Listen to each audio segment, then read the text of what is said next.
Hello friends, आज के इस वीडियो में हम बात करेंगे उपयोगिता के बारे में। उपयोगिता क्या होती है? उपयोगिता किसी भी वस्तु का वह गुण है जो कि किसी आवश्यकता को पूरा करने की क्षमता रखती है।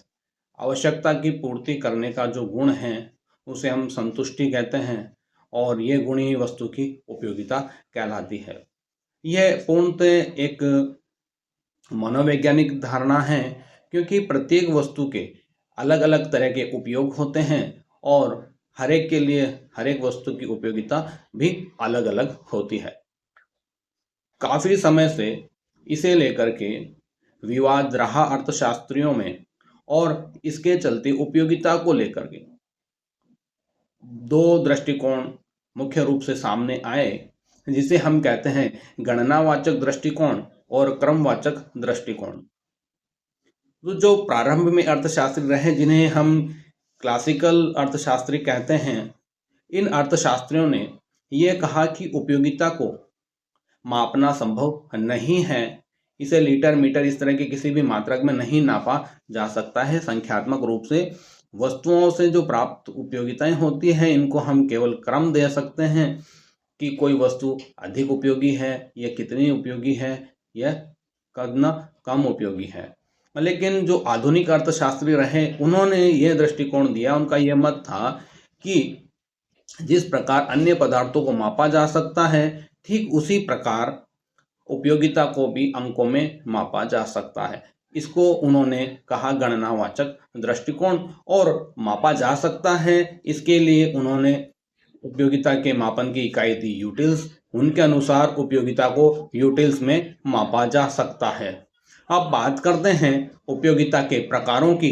तो उपयोगिता के मुख्य रूप से दो प्रकार हैं, जो कि हम कहते हैं कुल उपयोगिता और दूसरा सीमांत उपयोगिता। एक वस्तु की कितनी उपयोगिता हमें मिल रही है वह उपयोगिता होती है, लेकिन हमने उस वस्तु की जितनी इकाइयों का उपभोग किया है वह कुल उपयोगिता कहलाती है। एक वस्तु का उपयोग किया तो उससे प्राप्त उपयोगिता कुल उपयोगिता कहलाती है, और वही अंतिम इकाई है तो अंतिम इकाई से प्राप्त जो उपयोगिता है उसे हम सीमांत उपयोगिता कहते हैं। सीमांत का शाब्दिक आप संधि विच्छेद देखें, सीमा का अंत, अर्थात अंतिम इकाई जो हमने उपयोग की उससे जो उपयोगिता प्राप्त होती है उसे हम सीमांत उपयोगिता कहते हैं। इन सीमांत उपयोगिताओं का योग ही वास्तव में कुल उपयोगिता होती है। अगर मैंने किसी वस्तु की दो इकाइयां उपयोग में ली तो दूसरी इकाई सीमांत इकाई है और उससे वो प्राप्त उपयोगिता सीमांत उपयोगिता है, जबकि पहली और दूसरी दोनों इकाइयों से प्राप्त जो उपयोगिताएं हैं वह कुल उपयोगिता है।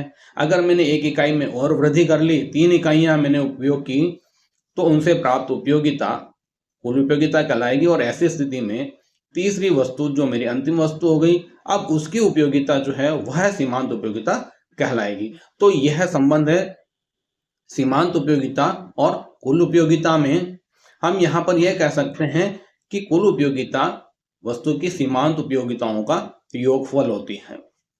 अब यहाँ हमने देखा कि किस प्रकार हम सीमांत उपयोगिताओं के द्वारा गणना कर सकते हैं कुल उपयोगिता की, और जो हमारे गणनात्मक प्रश्न परीक्षाओं में पूछे जाते हैं वहां पर हमें देखना होता है कि कुल उपयोगिता से किस प्रकार हम सीमांत उपयोगिता की गणना कर सकते हैं। तो वहां पर हम कुल उपयोगिता में परिवर्तन के अंदर वस्तु की मात्रा में परिवर्तन का भाग दे देते हैं, तो प्राप्त संख्या सीमांत उपयोगिता आ जाती है।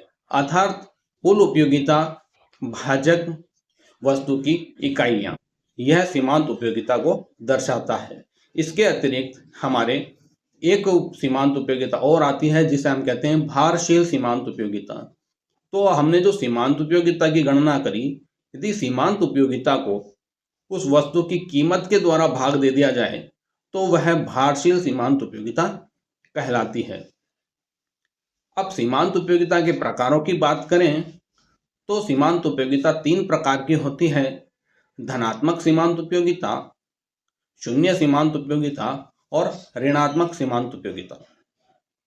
धनात्मक सीमांत उपयोगिता को इस तरह से समझा जा सकता है कि जैसे जैसे हम वस्तु की उपभोग की इकाइयों को बढ़ाते हैं तो हर अगली इकाई से प्राप्त होने वाली सीमांत उपयोगिता में अगर वृद्धि होती है तो उसे हम धनात्मक सीमांत उपयोगिता कहते हैं। और यदि हम किसी वस्तु की उत्तरोत्तर इकाई बढ़ा रहे हैं और उसके उपयोग को बढ़ाने से, उसके उपभोग को बढ़ाने से कुल उपयोगिता में कोई परिवर्तन नहीं आ रहा है, न तो हमारी संतुष्टि में कोई वृद्धि हो रही है, न हमें किसी प्रकार की कोई असंतुष्टि उससे महसूस हो रही है, तो ऐसी स्थिति में प्राप्त सीमांत उपयोगिता शून्य सीमांत उपयोगिता कहलाती है।